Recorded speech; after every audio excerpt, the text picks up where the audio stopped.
Lagos is not a city for the careless. That's one of the first lessons you learn when you move in, especially if you're coming from a quieter town. But Samuel didn't get the memo early enough. At 27, Samuel had just landed his first job at a prestigious firm in Victoria Island. After struggling for years, doing menial jobs and online hustles, this opportunity felt like God's own blessing. Dressed in his cheap but iron suit and carrying a borrowed laptop bag, he left his cousin's apartment in Ajij one early Monday morning, brimming with hope. As he boarded a BRT bus at Oshodi, he noticed a young lady struggling to keep her balance. Her phone slipped from her hand and landed beside him. "Thank you," she smiled when he picked it up.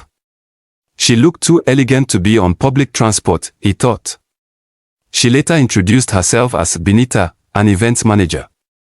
Their brief ride was filled with harmless chit-chat, and by the time they got to Oberland, they had exchanged contacts. Everything was going well.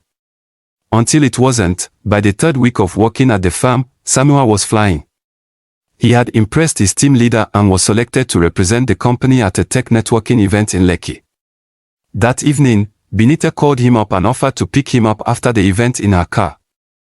"Let me spoil you small," she said, laughing. Samuel hesitated, but the Lagos traffic and Benita's soft voice convinced him.